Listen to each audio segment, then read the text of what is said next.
ওকে, দেখেন elastic strain energy কি জিনিস। আপনাদের ইলাস্টিক স্ট্রেইন এনার্জি হইতেছে আমরা যখন যে কোনো একটা জিনিসকে ফোর্স দিয়ে যদি ডিস্টর্টেড করে ফেলি, there will be a certain amount of force, strength or energy that will be stored in the object. Because it's very obvious, একটা স্প্রিং কে টান দিলে স্প্রিং আবার একটা এনার্জি দিয়ে কি করবে, আগের জায়গায় ব্যাক করার চেষ্টা করবে। The energy that gets stored in the spring because of the spring being compressed, that amount of energy, আচ্ছা বাই দ্য ওয়ে এটা কম্প্রেসড ক্ষেত্রেও হয়, এটা এক্সটেনশনের ক্ষেত্রেও হয়। তুমি একটা স্প্রিং কে কম্প্রেস করলে ওর মধ্যে একটা এনার্জি স্টোর হবে, আবার একটা স্প্রিং কে এক্সটেন্ড করলেও কি হবে, ওর মধ্যে একটা এনার্জি স্টোর হবে। যেই এনার্জিটা স্টোর হয় এটাকে আমরা ও লেভেলসে বলতাম ইলাস্টিক পোটেনশিয়াল এনার্জি, আর এখন আমরা বলি হইতেছে elastic strain energy. Pretty much the same thing. Rubber bands এর ক্ষেত্রেও এটা হয়। একটা রাবার ব্যান্ডকে যদি আমরা বেশি এক্সটেন্ড বা কম্প্রেস করার চেষ্টা করি, আমরা রাবার ব্যান্ডের মধ্যে একটা এনার্জি স্টোর করে ফেলবো। এখন কেন এটা বলতেছিলাম লাস্ট ক্লাসে যে এই জিনিসটা আমাদের কন্টিনিউ করতে হবে, that is because elastic strain এনার্জির কিছু ব্যাপার আছে। যদি আমরা এইটা ফোর্স হয় এন্ড এটা যদি এক্সটেনশন হয়, the amount of energy stored is equal to এই যে 4 সেকেন্ডস এক্সটেনশনের গ্রাফ আছে, if we find out the area under the graph, in that case the area under the graph is found out by using the formula half into force into extension, and that is what gives us the elastic strain energy. This is how we find out the amount of energy that's going to be stored in the spring because of being distorted. তুমি ওরা যত বেশি distort করবা তত ওর মধ্যে energy বাড়তে থাকবে, because force বাড়াই দিলে এক্সটেনশনও বাড়তে থাকবে, unless it becomes distorted permanently. Permanent ডিস্টরশনের আগ পর্যন্ত ফোর্স বাড়াইতে থাকলে ওর মধ্যে এনার্জি স্টোর বাড়তে, and it is always found out by using the formula force into extension into half. Now understand, regular যে এনার্জির formula, energy is actually equal to work done, which is equal to force into distance. So force into extension. কিন্তু spring এর ক্ষেত্রে তুমি যা force দিবা, real লাইফে যতটা ডিস্টেন্স ট্রাভেল করার কথা, রিমেম্বার স্প্রিং এ অত ডিস্টেন্স ট্রাভেল করবে না, বিকজ স্প্রিং আবার তোমার দেওয়া ফোর্স তোমারই এগেনস্টে কাজ করাইতে থাকবে। আমি বলতেই পারি যে এই জিনিসটারে আমি ফোর্স দিয়ে টান দিয়ে এখানে 2 মিটার সামনে, ঠিক আছে, 2 মিটার তুমি টান দিয়ে নিয়ে আসো, কোনো ভেজাল নেই, সমস্যা নেই, ফোর্স ইনটু ডিসটেন্স করবা, তুমি তোমার ওয়ার্ক ডান পাবা। রাইট? কিন্তু তুমি যদি স্প্রিং বল যে আমি এখানে একটা স্প্রিং কে টান দিয়ে একই ফোর্স দিয়ে আমি 2 মিটার ডিসটেন্স করব, তোমার সেম পরিমাণে ওয়ার্ক ডান হবে না, কম হবে। বিকজ স্প্রিং কি করবে, ও যখন এক্সটেন্ড, বুঝেন, ও যখন এক্সটেন্ড হতে থাকবে ও নিজেই আবার কি করবে, তোমার এগেইনস্টে কাজ করা শুরু করবে। So most of the energy, at least 50% of the energy gets wasted. So when an object is being extended, we need to find out the area under the graph. This is very important. আমাদের regular আসতে থাকে, ঠিক আছে? When an object is being extended by applying a force on the object, if the object becomes extended, in that case because of the extension, ওর মধ্যে যে energy stored হবে, that is going to be called elastic strain energy. How do we find out elastic strain energy? For every work on earth, every energy আমরা বের করব হচ্ছে force into distance. আপনি force into distance করেন, energy পেয়ে যাবেন, but spring এর ক্ষেত্রে আমরা এটা পারি না। কেন? বিকজ স্প্রিং কে এক্সটেন্ড করলে স্প্রিং আবার তোমাকে কি করবে, উল্টা দিকে টান দিবে। সো ও তোমার অনেকখানি ফোর্সকে কি করবে, প্রথমেই ক্যান্সেল করে ফেলবে, ও তোমাকে ফুল ফোর্সের হিসাব দিবে না। ঠিক আছে? এই কারণে কি হয়, সামনে একটা হাফ দিয়ে মাল্টিপ্লাই হয়। তুমি বলতে পারো যে এই কারণে এই কি আমরা হাফ দিয়ে মাল্টিপ্লাই করি, নট রিয়েলি। আমরা হাফ দিয়ে মাল্টিপ্লাই করি বিকজ গ্রাফ দেখতে ট্রায়াঙ্গুলার শেপে আসে, এন্ড হাফই হয় আসলে রিয়েল, যার জন্য সামনে একটা হাফ, ম্যাথমেটিক্যালি হোক অথবা তোমার ফিজিক্সের নলেজ দিয়ে হোক, either way সামনে একটা হাফ চলে আসে। So mathematically solve করতে গেলে it comes by the formula half into force into extension, which accounts for the area under the graph. One more thing that most students do not realize is it is not always about the area under the graph that we're going to find out. এখানে একটা extra জিনিস আছে, বুঝেন। আমি আরেকটা graph আঁকি। যদি আমাদের গ্রাফ দেখতে এমন হয়,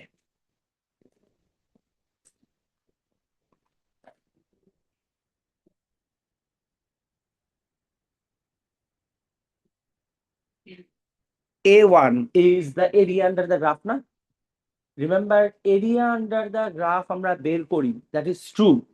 Area under the graph বের করি। আমি আরেকবার বলি, the graph has to be by default, y-axis has to have the force, x-axis has to have the extension. In that case, the gradient of the graph will give us the stiffness constant, no, stiffness constant or spring constant, and the area under the graph will give us the elastic strain energy.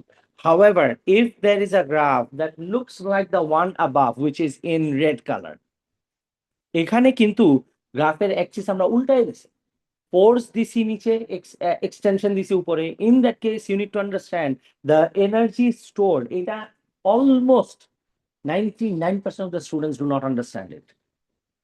এটা কিন্তু 100% area under the গ্রাফের হিসাব না, এটা হইতেছে you find out the area that is connected to the extension axis, that area is what you find out. এটা কোনো মানুষ জানেও না, কারণ এটা জানা দরকারও হয় না, কিন্তু দেয়ার ওয়াজ আ ইয়ার যেখানে এখানে কোয়েশ্চেন আসছে, মানে কোয়েশ্চেন আসছে and everybody messed it up at the same time. ঠিক আছে, সো এটা বুঝতে হবে আমাদের যে আমরা এরিয়া আন্ডার দ্য গ্রাফ বলি, কিন্তু it is not necessarily always the area under the graph. আমরা কোন এরিয়াতে করব? Area that is connected to the extension Axis. তার মানে উপরের গ্রাফে যেইটা নিচের দিকে A1 আছে, তুমি যদি A1 বের করো, you gonna have a wrong answer. তোমার বের করতে হবে হচ্ছে কোনটা, শেডেড পার্ট যেটা। Why that part of the area? Because this is the part that is connected to the extension axis. Most of the time, the extension axis being on the x-axis gives us the area that is under the graph, which is almost one example. Arya মাথায় সমস্যা, পাগল হয়ে গেছে যে ক্লাসে আসছে।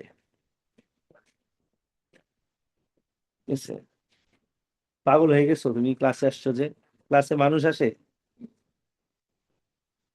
তোমরা কেউ চিনো রে, ওই কিন্তু তোমাদেরই ক্লাসমেট, ঠিক আছে, ওই সেম ব্যাচের সেম ক্যাটাগরির স্টুডেন্ট, কিন্তু ডিফারেন্স হতেছে ও একটু বেশি শয়তান অন্য সবার থেকে, এটাই হতেছে সমস্যা।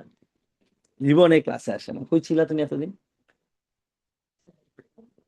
টেক ইউর টাইম, বানাও কিছু একটা, ভালো মতো বানাও, শুনতে ভালো লাগে যাতে। ঠিক আছে, বলেন কিছু একটা।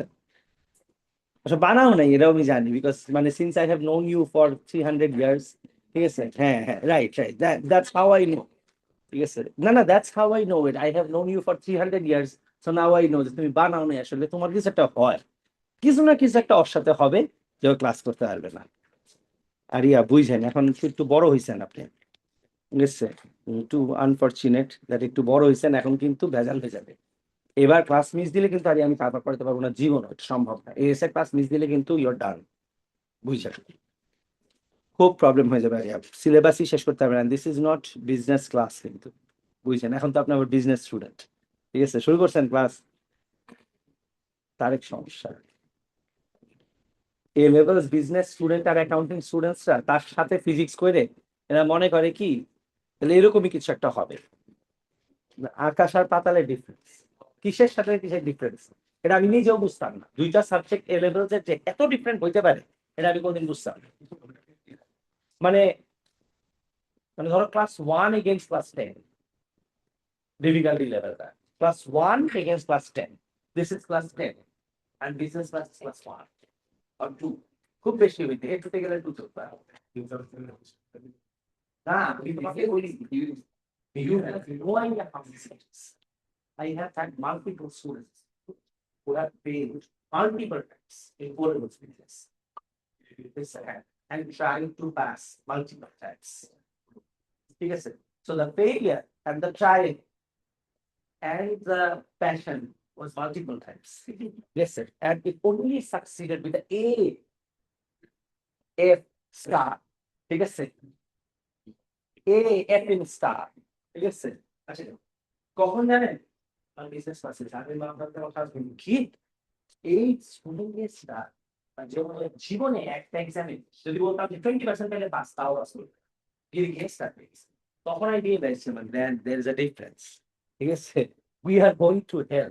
আর এই পুরো বিল্ডিং এর মধ্যে মনে হয় একা আমি থাকি যে হেলের মধ্যে, কোনো রুমে এত হেসাব না।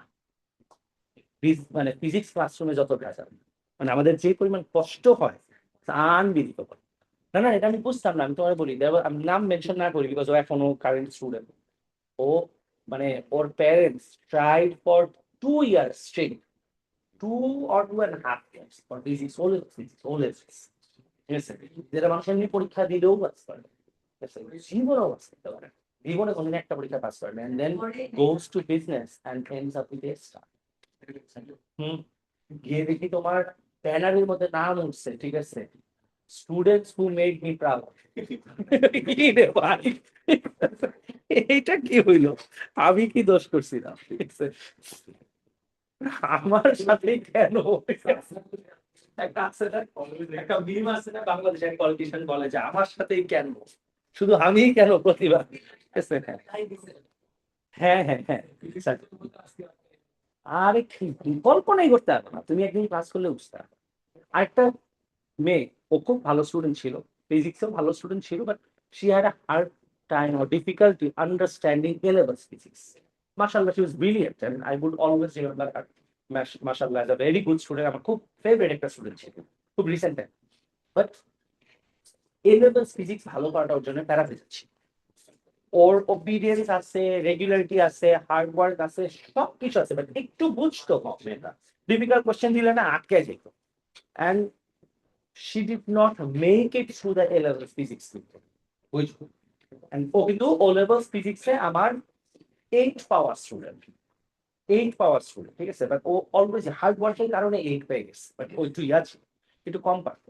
দেন eventually I had to transfer her to a business class, যেটা আমি নিজেই করছি, ওর প্যারেন্টস সাথে কথা টথা বলে, yes, I had to transfer her to a business। So everybody was very out, so what is gonna happen? She, being the science student forever, ঠিক আছে, by birth আমি সায়েন্সের স্টুডেন্ট, কি হবে, ও মাই গড, হঠাৎ করে বিজনেস ক্লাস আর eco ক্লাসে গিয়ে গেছে, ঠিক আছে? সবাই টেনশন, কি হইতে চাইতেছে, ক্যারিয়ারে নতুন মন নিতে চাইছে। আমি বলছি যে ভাই বাদ দাও, ঢুকো, যাও, যা ক্লাসরুমে যাও, ঠিক আছে? প্রথম দিন যাচ্ছেন, সেকেন্ড দিন ওর বিজনেস টিচার মানে ফোন দিয়ে বলতেছে থ্যাংক ইউ সো মাচ আমাকে এত ভালো student দেওয়ার জন্য, ঠিক আছে? And কিন্তু মেজারেবল রেজাল্ট আসছিল ফিজিক্সে, মানে বলতে গেলে মাথা খারাপ হয়েছে, ফিজিক্সে মেজারেবল রেজাল্ট আসছে। বিজনেস টিচার আমাকে পার্সোনালি ফোন দিয়ে থ্যাংক ইউ বলছে, এরকম স্টুডেন্ট রেফার করি, গিফট করার জন্য, এটা গিফট বলে, এটা রেফার কথা না, ঠিক আছে? ঠিক আছে, যেমন আরিয়াকে কিন্তু আমি as a student I gifted her to the business teacher, যে here you have a gem, ঠিক আছে, Arya will be a gem in the business class. দেওয়া উচিত, দেওয়া উচিত, বিকজ আমি আরিয়ার মতো স্টুডেন্ট পাঠাইছি, ঠিক আছে? আমার ক্লাস থেকে যে কেউ গেলেই এটাই হবে, অনেক ইজি ভাই, this is just not right. আমার মাঝে মাঝে অনেক ভাই আমাদের এক্সট্রিম কষ্ট হয়, আমি 7 বার পড়ানোর পরেও আমার মাথায় ঘুরতে থাকে যে প্রবাবলি বুঝবে, প্রবাবলি বুঝবে না, হয়তো পারবে না, ঠিক আছে, আমার মাথায় ঘুরতে থাকে, আমি শান্তিতে থাকতে পারি না। কি একটা সিলেবাস ভাই, পরীক্ষা দিলেই স্টার্ট, কি অবস্থা, সব কষ্টে অনেকই ইজি। সব কোর্স, অ্যাকাউন্টিং অনেক ইজি, এ লেভেলস অ্যাকাউন্টিং অনেক ইজি, এ লেভেলস বিজনেস অনেক easy, eco is good, it's a good subject. হ্যাঁ হ্যাঁ হ্যাঁ, লিসো, economics is a good subject, মানে অ্যাটলিস্ট ভালো জিনিসপত্র আছে।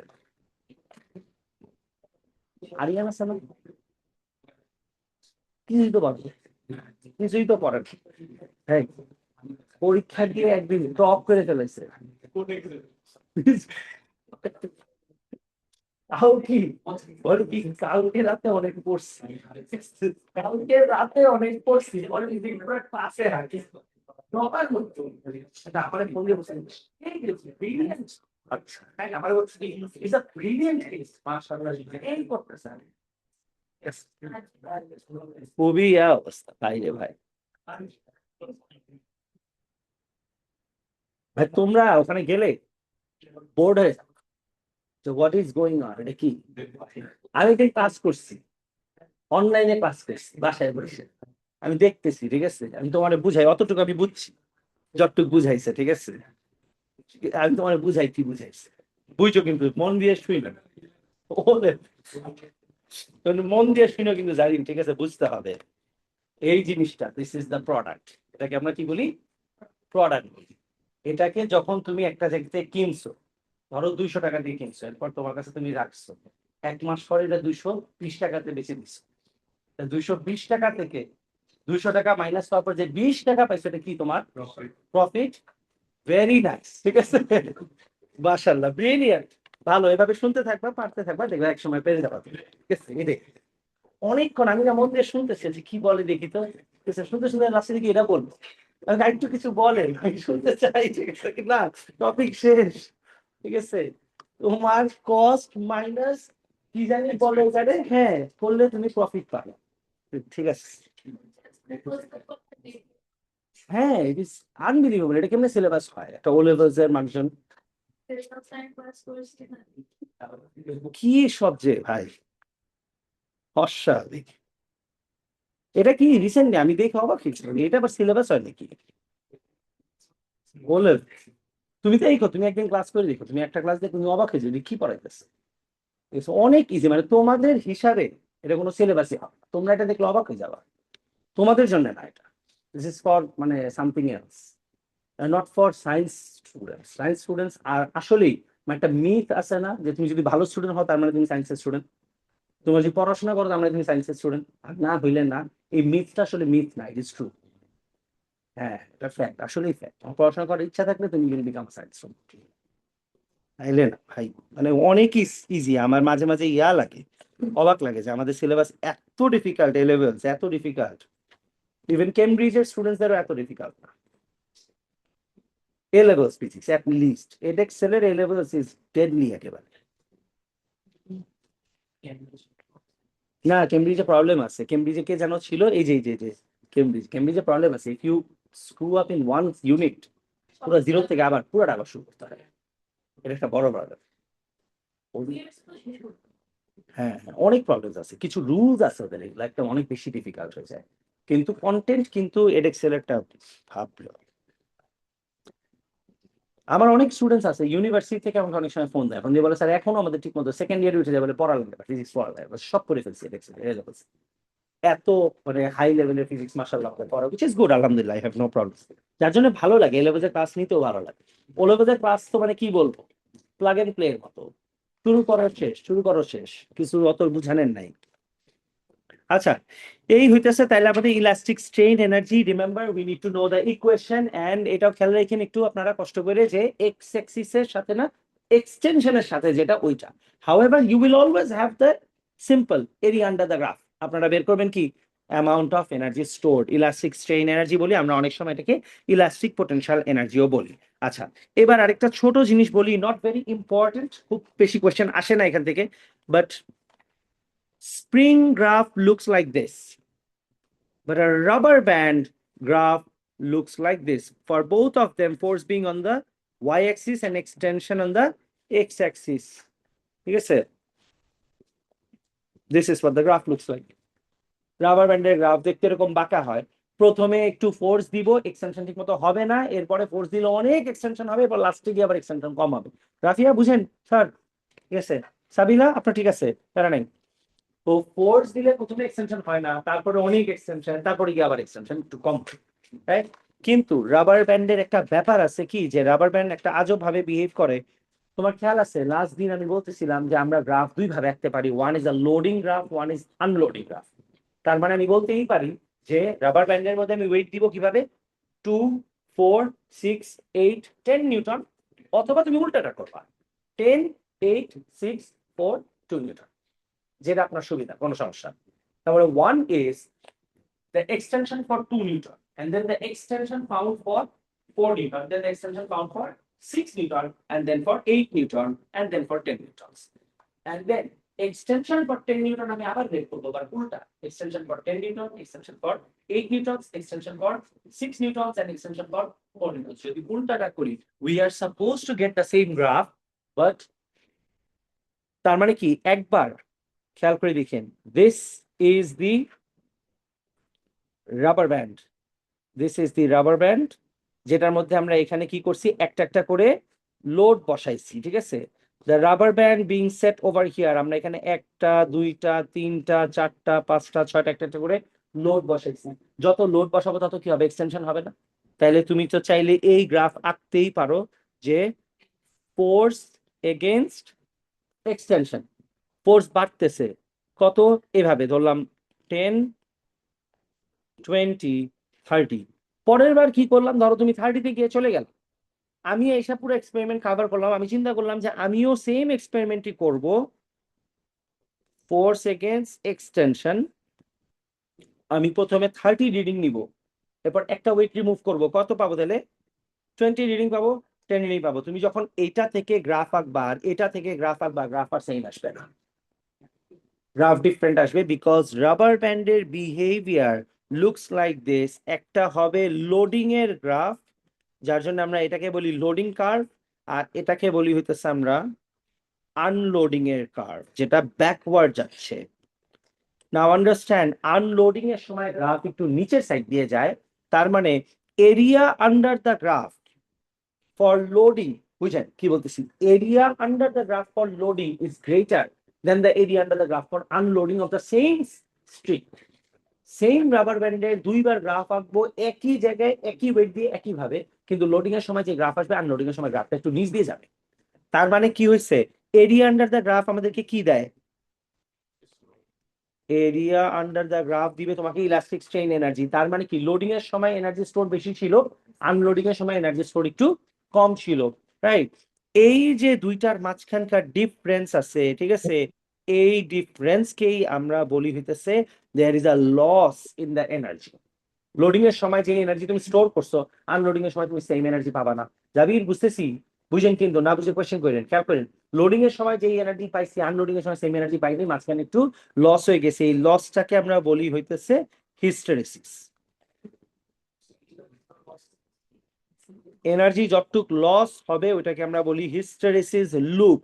It is like a loop, একটা রাবার ব্যান্ড একবার টান দিয়ে ছেড়ে দিলে মাঝখান থেকে কিছু এনার্জি নাই হয়ে যায়, ঠিক আছে? টান দেওয়ার সময় এনার্জি যতটুকু স্টোর হবে, ছেড়ে দেওয়ার সময় এনার্জি তুমি ফেরত পাবা ঠিকই, এবার ওই পরিমাণে আর ফেরত পাবা না। তার মানে একটা রাবার ব্যান্ডে যদি আমি এখান থেকে টান দিয়ে ওর মধ্যে যদি আমি 50 জুল এনার্জি স্টোর করি, তুমি এটা ছেড়ে দিলে how much kinetic energy are we supposed to gate?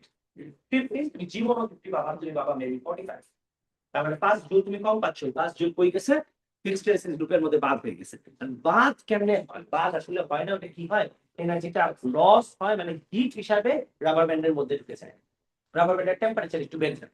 So rubber band তুমি যদি অতিরিক্ত জোরে টান দাও, ও টেম্পারেচার একটু করে ইনক্রিজ করতে পারে, হালকা একটু ইনক্রিজ করবে, অনেক সময় ডিক্রিজও করতে পারে। It will be loss to the surrounding, but a little bit of the energy will be converted into heat energy, যেটাকে আমরা হিট এনার্জি বলি না, according to our syllabus we will call it internal energy.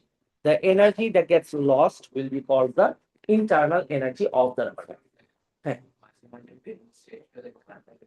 হ্যাঁ হ্যাঁ হ্যাঁ, এই কারণেই হয়, এই হিস্টেরেসিস লুপের কারণে মানে টেম্পারেচার চেঞ্জ হবে, ঠান্ডা হয়ে যায় কেন, বিকজ হিট এনার্জিটা সাডেনলি পুরোটা বের হয়ে যায়। সো এক ফাঁস করে বের হওয়ার কারণে কি হয়, ধাম করে একবার এনার্জি নাই, তো তখন কি হয়, গোস টু দ্য সারাউন্ডিং, তখন তোমার কাছে কি মনে হয়, বেলুনের টেম্পারেচার কমে গেল। বিকজ তুমি যখন ধরো বেলুনের টেম্পারেচার 24 আছে, তুমি টান দিছো, আমাদের এনার্জি স্টোর হয়েছে, কিছু এনার্জি ইলাস্টিক পোটেনশিয়াল হিসেবে স্টোর হয়েছে, যখন ছেড়ে দিবে ওইটার টেম্পারেচার মানে কি বলবো, একবারে পুরোটা বেঁধে যাওয়ার কারণে you can detect the sudden change in the temperature. So তখন তোমার কি মনে হয়, ঠান্ডা হয়ে গেছে।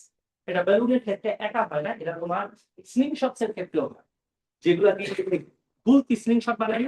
এই স্লিংশটের মধ্যেও তুমি যদি ধরো, টান দিয়ে হাত দিয়ে ধরবা, ধরে ছেড়ে দিবা, তুমি হাত ঠান্ডা লাগছে, কারণ সাডেনলি এনার্জি বের হয়ে গেলে তখন জিনিসটা টেম্পারেচার একটু কম হয়েছে, কম্পেয়ার্ড এনভায়রনমেন্টের থেকে একটু কমেছে, এই কারণে ঠান্ডা মনে হয়। This loss in the energy is called, it has been converted into the internal energy of the rubber band, or it is lost to the surrounding, and the loss is called the hysteresis loop.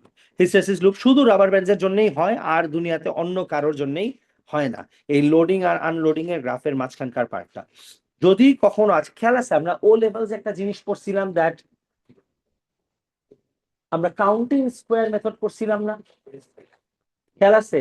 Rubber ব্যান্ডের নিচে কতগুলা box আছে, ওই box দিয়ে আমরা counting square method করে আমরা কি করতে পারবো, we can try finding out the amount of energy stored. ঠিক আছে, কাউন্টিং স্কোয়ার মেথড আমরা পরে করবো না, আপাতত দরকার নেই, ঠিক আছে, যখন আসবে তখন দেখে নিব। ঠিক আছে, এই কপার আর রাবার ব্যান্ডের এগুলা বিহেভিয়ার আমরা অলরেডি পড়ছি, ওর লিমিট অফ প্রপোর্শনালিটি কি জিনিস, এগুলো আমি আর ফার্দার পড়াচ্ছি না। কপারের তারের প্রথমে লিমিট অফ প্রপোর্শনালিটি পর্যন্ত যাবে, এরপর ইলাস্টিক লিমিটে যাবে, তারপরে হইতেছে কি জানি জিনিসটা এরপর থেকে পার্মানেন্ট ডিফর্মেশন হওয়া শুরু করবে, এগুলো বুঝি। আর নিচেরটা রাবার ব্যান্ডের কার্ভ, এটাও আমরা বুঝি। এবার moving on to the last and the most important part of the chapter, which is stress. Stress equation কি জিনিস, ঠিক আছে? আচ্ছা, একটু আগে if you can recall আমরা একটা জিনিস বলছিলাম, we talked about graphs like this. এই গ্রাফের এরিয়া আন্ডার দ্য গ্রাফ কি দিবে? Energy stored. এই গ্রাফের গ্রেডিয়েন্ট কি দিবে? Stiffness constant. All good. কিন্তু আমি কি বলছিলাম, এই স্টিফনেস নিয়ে হইতেছে যত ভেজাল। স্টিফনেস নিয়ে কেন ভেজাল? ক্লাসের বিগিনিং এ বলছিলাম যে এইটা is not a very good quantity to go for measurements. কেন না? বিকজ স্টিফনেস তুমি চাইলেই চেঞ্জ করতে পারবা। স্টিফনেস পাই কি দিয়ে আমরা? ফোর্স বাই এক্সটেনশন দিয়ে। এখন সিম্পলি যেই ফোর্স দিছি তার জন্য এক্সটেনশন যা হওয়ার কথা, এক্সটেনশন এটা কমেও যেতে পারে। কেমনে কমে যাবে? তুমি একটু থিকার বায় নাও, আগের মতো এক্সটেনশন আর হবে না। তার মানে কি হইলো? একই স্প্রিং এর একই মেটেরিয়াল দিয়ে বানানো একই ফোর্সের জন্য এখন ওর এক্সটেনশন কম হবে, বিকজ আগে ও, আচ্ছা আমরা স্প্রিং বাদ দিই, তারের কথা চিন্তা করি। এটা একটা তার আর এটা একটা তার যদি হয়, আমরা যদি বলি এই দুইটা তার এক্স্যাক্টলি সেম মেটেরিয়াল দিয়ে বানানো, দোনোটার উপর আমি 50 নিউটন ফোর্স দিব, এইটা যতটা এক্সটেন্ড করবে এইটা তত ওই পরিমাণ এক্সটেন্ড করবে না, কারণ ওর মধ্যে তুমি ফোর্স দিলে ফোর্স আরো লার্জার এরিয়াতে ডিভাইড হয়ে যাবে। সো এই কারণে ফোর্স আসলে খালি দিলেই হইলো না, স্টিফনেস কি হবে? ভ্যারি করে যাবে। কেন ভ্যারি করছে? বিকজ এদের কি চেঞ্জ করে দিছি? ক্রস সেকশনাল এরিয়া বদলাই দিছি। প্রবলেমটা বুঝতেছি আমরা সবাই, রাইট? প্রবলেমটা কোন জায়গাতে হইতেছে? For the same amount of force this one will not go through the extension that this one will. Why would it not go through the extension? Not because you have a different material, not because you are applying different force, but because it is a thicker pile. তোমার টান দিলেও সোজা লম্বা হবে না। এটা পৃথিবীর সবকিছুর জন্য ট্রু। তুমি একটা কাঠ জীবনেও তুমি ভাঙতে পারবা, কিন্তু এটা ম্যাচের কাঠি হয়ে গেলে কি হবে? ইজিলি ভাঙতে পারবা। আবার ম্যাচের কাটিং একটার জায়গায় 10টা নাও, তুমি আর ভাঙতে পারবা। কেন? বিকজ তোমার ফোর্স এখন being divided on a larger area. শেষ। তার মানে স্টিফনেসের ভেজাল স্যার হইতেছে। হ্যাঁ, স্যার এটা শুধু থিকনেসের ক্ষেত্রে অ্যাপ্লাইবল নাকি এটা আপনার ধরেন ডিফারেন্ট ম্যাটেরিয়াল নেওয়া যায় না? ডিফারেন্ট মেটেরিয়াল হইলে হয় কি রিজভি, এরা আরো ভেজাল হবে। ডিফারেন্ট মেটেরিয়াল নিলে আবার মেটেরিয়ালের প্রপার্টি তখন তোমার দেখতে হবে, কোন মেটেরিয়াল দিয়ে বানানো, ওই মেটেরিয়ালের নিজের প্রপার্টিস কেমন, ও হার্ড নাকি সফট মেটেরিয়াল, ও কি স্ট্রেংথ বেশি নাকি স্ট্রেংথ কম, ইলাস্টিক নাকি প্লাস্টিক মেটেরিয়াল, আবার দুনিয়ার হিসাবে আসতে হবে। তো এই কারণে আমরা কি করি, এই দুই রকমের মেটেরিয়াল নিব না, আমরা এক মেটেরিয়াল নিয়ে হিসাব করব, কারণ আস্তে আস্তে কমপ্লিকেশন বাড়বে। সো এখন আমরা এক মেটেরিয়াল নিয়ে আপাতত হিসাব করি যে আস্তে আস্তে খেয়াল করে, যদি দুইটা মেটেরিয়াল থাকে, সেম মেটেরিয়াল সরি, দুইটা ডিমেনশন, এরিয়া বেশি হইলে এক্সটেনশন কি হবে? কম হবে। এক্সটেনশন যদি কম হয় তাহলে স্টিফনেস কি হবে? বেশি হবে, স্টিফ হয়ে যাবে জিনিসটা। যেমন এইটা টান দিলে লম্বা হবে, এটা টান দিলে লম্বা হবে না, বিকজ ও এরিয়া বেশি দেখে এক্সটেনশন কম হবে, আর এক্সটেনশন কম হইলে স্টিফনেস বেশি হবে। ঠিক আছে? আচ্ছা আমি দরকার পড়ে লিখেই দিই, যে কোন একটা তারের জন্য এরিয়া যদি বেশি হয় এক্সটেনশন কমে যাবে, তার মানে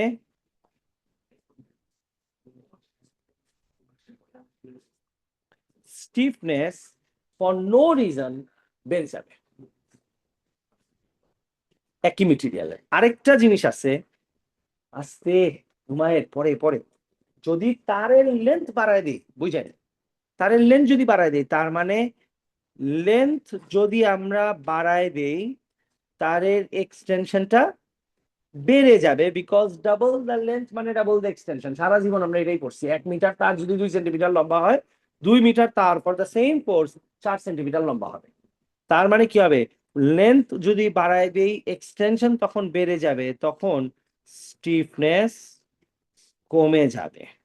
for the same force. Now, since এই টাইপের একটা ভেজাল আছে, we are understanding that area বাড়ায় দিলে স্টিফনেসের ভ্যালু বেড়ে যাবে, এরিয়া কমায় দিলে স্টিফনেসের ভ্যালু কমে যাবে।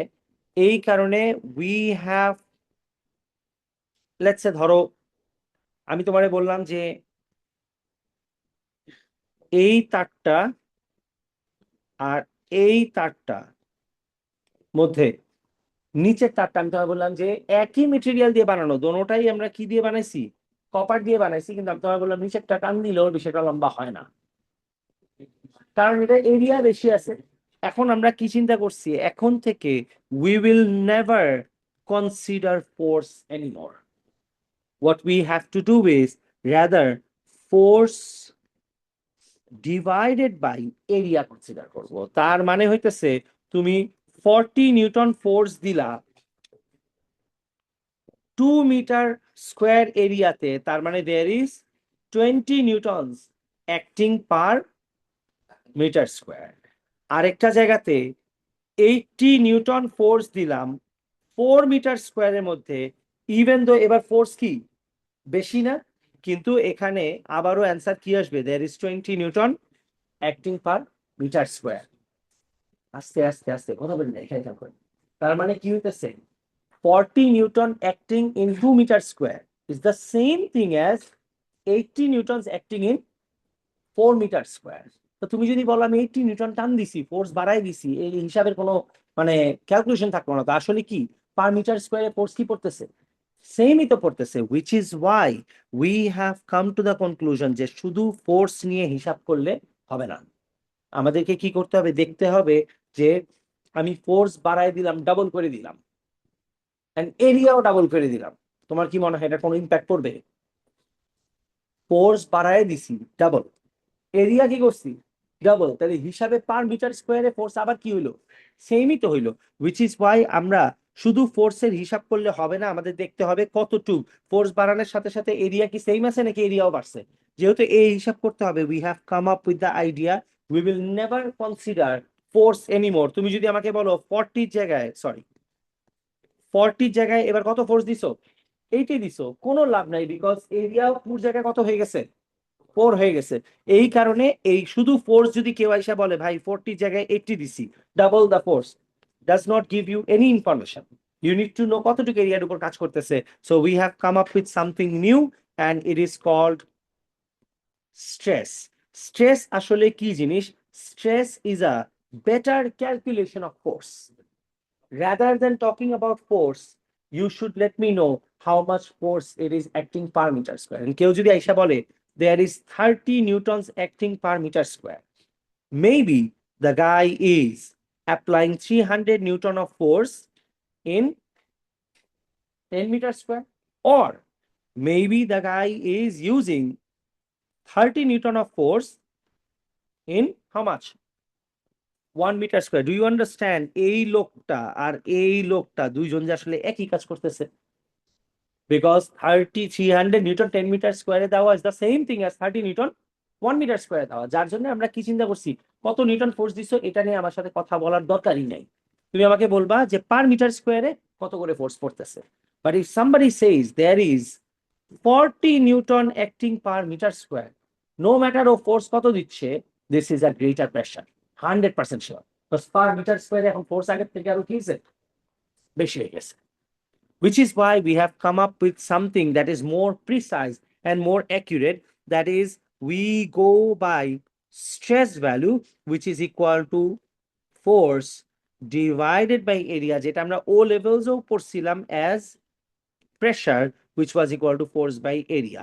কোনো কিছুকে এইভাবে ধাক্কা দিলে আমরা এটাকে প্রেসার বলি, আর কোনো কিছুকে টান দিলে তখন আমরা এটাকে স্ট্রেস বলি। তুমি ফোর্স কত দিচ্ছ নট নেসেসারিলি ইম্পর্টেন্ট, তুমি অনেক ফোর্স দিয়ে একটা মানুষকে ঘুষি দিলে লোকটা মারা যাবে না, কিন্তু if you have a knife, অনেক হালকা ফোর্স দিলেও কি হবে, it might kill the person, because force কত ছোট এরিয়াতে কাজ করতেছে এর উপর ডিপেন্ড করে পার মিটার স্কয়ারে কত ফোর্স কাজ করতেছে। Force means nothing without the area, ঠিক আছে? মানে এইটা দিয়ে আমি ব্যথা পাবো না, কিন্তু এইটা দিয়ে আমি ধাক্কা দিতে পারবো না, বিকজ এটা শার্প। শার্প মানে কি, force gets concentrated on a smaller area, same ভাবে স্ট্রেস মানে হইতেছে amount of force acting per metre square. যেমন যে জিনিসটা আমরা বলতেছিলাম যে ম্যাচের কাঠি একটা ভাঙতে পারি, 20টা দিলে তুমি আর ভাঙতে পারবে না, কেন? Because force goat divided on আ, তোমার গায়ের যে ম্যাক্সিমাম স্ট্রেংথ ওটা তো যা ছিল তাই আছে, now it got divided on a larger area. তার মানে কি হয়েছে, ফোর্স সেম আছে বাট স্ট্রেস কি হয়েছে, কমে গেছে। স্ট্রেস কমার কারণে you can not break this anymore. So coming to the point that what is stress? Stress is the stress applied to a material is the force per unit area applied to the material. The maximum stress that the material can take before breaking, তার মানে ভাঙ্গার আগ পর্যন্ত ও যতদূর maximum stress নিতে পারবে ওটাকে বলি আমরা ব্রেকিং স্ট্রেস। সিম্পল হিসাব, স্ট্রেস মানে কি, ফোর্স অ্যাক্টিং পার মিটার স্কোয়ারে যে ফোর্স কাজ করবে ওটা স্ট্রেস। ভাঙ্গার আগ পর্যন্ত maximum force per metre square যেটা দিতে পারবে ওটা ব্রেকিং স্ট্রেস। কিন্তু ডেফিনেশন লিখতে দিবে আমাকে, হ্যাঁ সেটা মেমোরাইজ করতে হবে। আমি বোল্ড লাইনসে লিখছি, তার মানে মার্কিং পয়েন্টস মার্কিং থেকে নেওয়া যাচ্ছে। Yes, সেগুলো মেমোরাইজ করতে হবে। The maximum force that the material can take before it breaks is called the breaking stress. আচ্ছা, by the way, breaking stress is sometimes also called the ultimate tensile stress, which is sometimes also referred as UTS. Yes, question পেপারে UTS বলা, ultimate tensile stress বলা, breaking stress বলা একই কথা। Sometimes it is also referred as a yield stress, maximum force that it can take before breaking, or the maximum force per meter square that it takes, after which it will become permanently deformed. ঠিক আছে? The ultimate tensile stress কি আমরা tensile কেন বলি? Because আমরা টান দিচ্ছি। আর যদি কম্প্রেস করতাম তাহলে কি বলতাম? Compressive stress. How much is a breaking stress? বুঝেন, যদি আমরা কোনো কিছুকে টান দেই that becomes your tensile stress, আর কোনো কিছুকে যদি কম্প্রেস করি তাহলে that becomes your compressive stress। একই জিনিস, force acting per metre square. আপনি যদি কম্প্রেস করেন তাহলে কম্প্রেসিভ স্ট্রেস, যদি টান দেন তাহলে টেনসাইল স্ট্রেস। হিসাব শেষ। Moving on, tensile means the material is under tension and not compression. The force acting on the material is stretching the material, and it goes by the formula sigma, which is stress, is equal to F by A, force by area, and the unit goes by Newton per meter square, and you know that Newton per meter square মান হচ্ছে pascals, তাই না? এই পর্যন্ত ঠিক আছে। আচ্ছা, এখন লাস্ট পার্ট, একটা ছোট জিনিস পড়াই, ঠিক আছে? বলতো, কেউ একজন 30 নিউটন দিছে অন 2 মিটার স্কোয়ার, আরেকজন 60 নিউটন দিছে on 4 metre square. Who applied greater force? 60 newton. But impact কি? সেম, বিকজ দোনোজনেরই স্ট্রেস কি হবে? সেম হবে, is going to be 15 newton per metre square, which is why শুধু ফোর্স বলা আর শুধু এরিয়া বলা এসব জিনিসপত্রের কোনো ভ্যালু নাই। তোমার বলতে হবে কম্বাইন করে পার মিটার স্কোয়ার কতখানি করে ফোর্স কাজ করতেছে এখন ফাইনালি। সিমিলারলি, একটা মানুষ যদি বলে যে 1 মিটারের একটা তার আছে, টান দেওয়ার পরে 2 সেন্টিমিটার লম্বা হয়েছে, আরেকজন আইসা যদি বলে 2 মিটারের একটা তার ছিল, টান দেওয়ার পরে 4 সেন্টিমিটার লম্বা হয়েছে, you understand is the same thing. Because আমরা ক্লাসেও বলছিলাম কি, একটা তারকে যখন তুমি টান দিবা তারের এক জায়গায় ফোর্স কাজ করে না, পুরো তারের উপর কাজ করে। পুরো তারের উপর কাজ করলে প্রথমে 1 মিটার যদি 2 সেন্টিমিটার লম্বা হয়ে থাকে, তাহলে 2 মিটার 4 সেন্টিমিটার লম্বা হবে, এটাই স্বাভাবিক। উইচ ইজ ওয়াই কেউ যদি বলে আইসা যে এই মানুষটা এ আর বির মধ্যে, বি যদি আইসা বলে যে আমার গায়ে শক্তি বেশি আছে, এর কোনো মিনিংই নাই। বিকজ একই শক্তিও যদি তুমি অ্যাপ্লাই করো, you apply the same strength, it will still go through a larger extension because the wire is longer, which is why আমরা আসলে কতখানি লেন্থ আছে, কতখানি এক্সটেনশন হয়েছে, এইসব হাবিজাবি নিয়ে কথা বলার আসলে কোনো মানে নাই। We need to come to a unit that is legitimate and it should make sense. That is extension divided by the original length. Let's go for the first one. How much is this? 2 centimetre. আচ্ছা, ধরলাম এটা হচ্ছে 100 centimetre, আর এটা কত বলেন?